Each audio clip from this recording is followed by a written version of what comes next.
sebenarnya penegak hukum tidak boleh menemui orang-orang yang kira-kira bisa mempengaruhi kredibilitasnya. Artinya dia harus menjaga marwah, apalagi ini KPK. KPK itu sangat powerful untuk menegakkan aturan. Apa yang dikatakan oleh Pak Baharudin Lopa, walaupun langit akan runtuh esok, hukum tetap harus ditegakkan. Makanya hindari pertemuan yang kira-kira bisa menurunkan kredibilitas. Pengganti Firly ini harus orang-orang yang punya kredibilitas. Minimal kredibilitas itu mendekati Baharudin Lopa. Tidak punya kekayaan, dia punya dedikasi kepemimpinan diserahkan semua kepada negara, dan itu sampai meninggal pun juga dia tidak punya warisan yang bisa mengganggu kredibilitasnya sebagai penegak hukum gitu. Pertama Pak Jokowi sebagai presiden untuk mengangkat kembali marwah KPK yang cenderung dinilai menjadi opini publik yang negatif. Kemudian pihak kepolisian, Pak Kapolri, saya kira harus juga mengevaluasi orang-orangnya.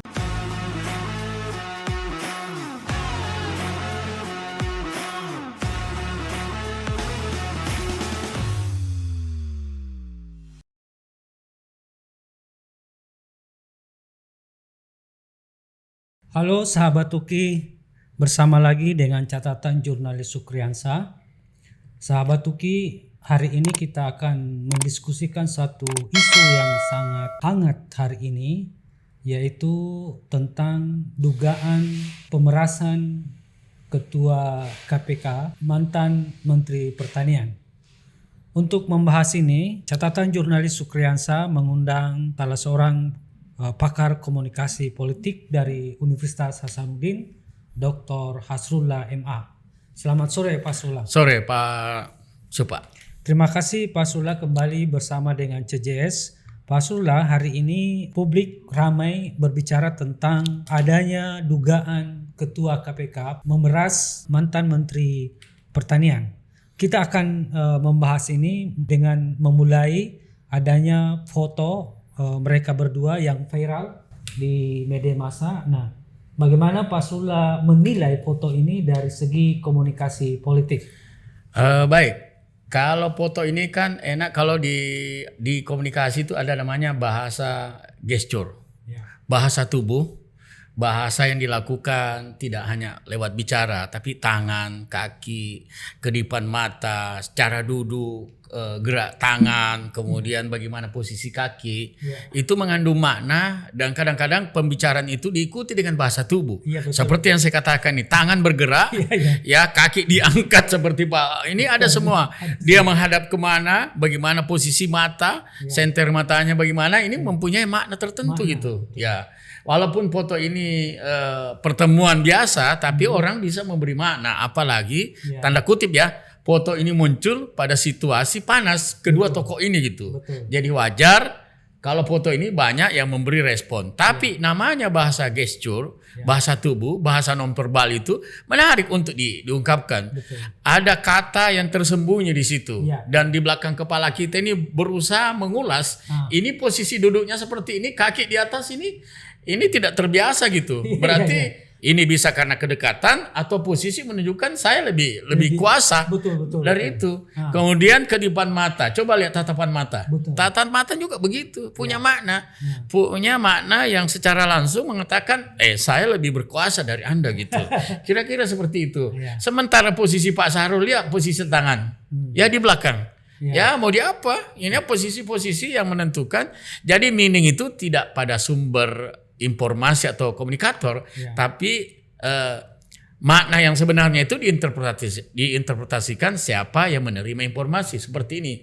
Jadi dialog ini akan jalan seperti, jadi bahasa muka, raupan muka itu menunjukkan antara dialog lah saya lihat. Tapi dialognya kalau seperti ini tidak berimbang karena ada yang Pak Firly yang kira-kira dengan tegar, coba lihat tangannya, kemudian ada kaki di atas lutut, kemudian Pak Sahrul posisi nyandar, kemudian dengan jaga jarak yang kira-kira tidak seperti yang tidak sangar seperti ini. Coba ini juga memberi makna gitu bahwa ada hubungan yang tidak seimbang. Tidak seimbang. Satu antara penguasa, walaupun kedudukan Pak Sahrul pada saat itu adalah posisi menteri. Jadi meaning bukan berada pada seseorang, tapi meaning ada pada penerima informasi. Jadi itu kunci daripada gesture itu gitu. Nah, kira-kira pada posisi Firly sebagai penegak hukum, bagaimana melihat pertemuan tersebut? Jadi sebenarnya ini pasti ada terjadi transaksi. Transaksi itu namanya komunikasi antar penyampaian pesan, apa yang diinginkan oleh Firly, apa yang diinginkan oleh Pak Sahrul gitu. Tapi yang perlu diketahui sebenarnya penegak hukum tidak boleh menemui orang-orang yang kira-kira bisa mempengaruhi kredibilitasnya. Ya, artinya dia harus menjaga marwah, apalagi ini KPK. KPK itu sangat powerful ya untuk menegakkan aturan. Nah, sekarang kalau terjadi seperti ini, saya kira ini kan menurunkan wibawa KPK gitu. Orang menganggap ada transaksi, apakah ada transaksi persoalan deal menyangkut tentang ekonomi, politik atau apa? Orang menganggap, makanya seorang penegak hukum seperti KPK ini minimal niat suci yang ada di dalamnya itu dan menghindari hal-hal yang seperti biasa. Saya pernah ketemu dengan teman-teman yang pernah menjabat KPK, kemudian sebagai bukan saja tapi juga penyidik. Itu kalau kita ketemu itu enggak dibayarin. Ya, air minum pun juga dia bilang jangan, nanti saya bayar sendiri gitu. Apalagi kalau ada indikasi seperti yang dikatakan yang keterlibatan Firly dalam kasus hubungan ini.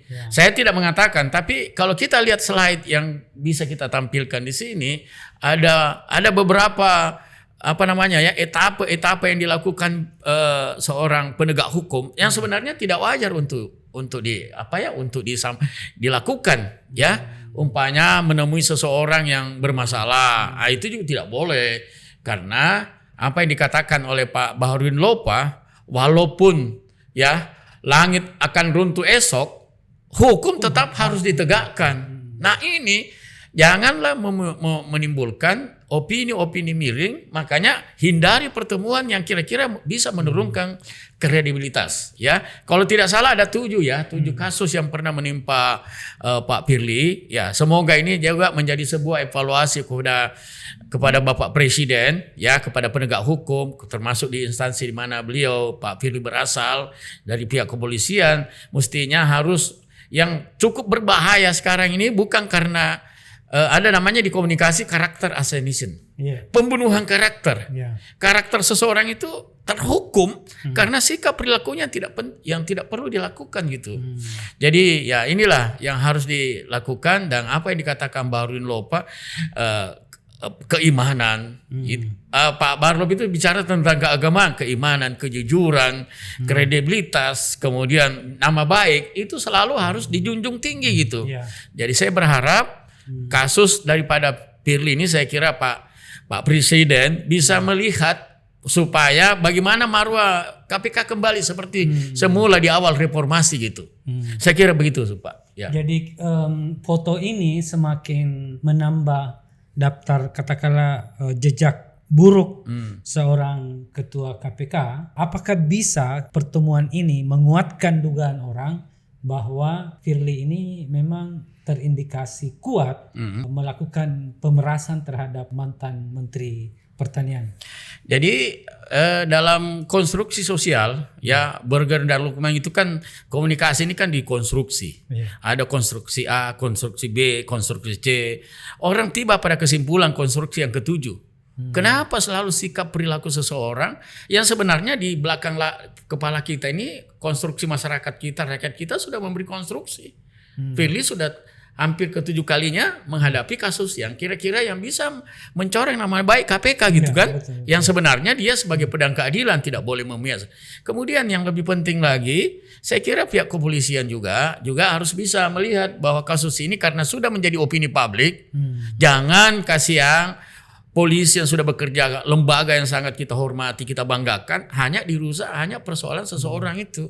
Jadi saya tetap berharap bahwa polisi harus mengambil tindakan yang tegas, nyata. Pak Kapolri saya kira pasti tahu ini apa yang harus dilakukan, sehingga masyarakat bisa mengapresiasi kembali terhadap pejabat-pejabat penyidik KPK yang ada di sana yang berasal dari tubuh Polri. Jadi saya pikir ini tergantung dilakukan oleh Ada dua yang harus bisa bertindak. Pertama Pak Jokowi sebagai presiden untuk mengangkat kembali marwah KPK yang cenderung dinilai menjadi opini publik yang negatif. Kemudian pihak kepolisian, Pak Kapolri, saya kira harus juga mengevaluasi orang-orangnya.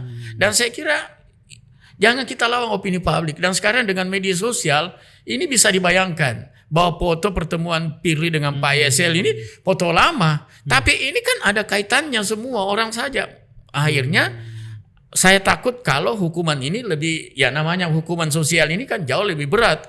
Jadi untuk memperbaiki citra KPK dan pihak kepolisian, saya berharap penentu-penentu kebijakan di negara kita, baik Pak Presiden, apalagi tadi malam Pak YSL sudah dipanggil sama Presiden ya, mungkin akan mendapatkan informasi apa yang terjadi sebenarnya. Dan saya kira cara itu bagus untuk mendapatkan komunikasi ulang-alik bagaimana sebenarnya duduk persoalan yang dialami Pak mantan Menteri itu. Betul.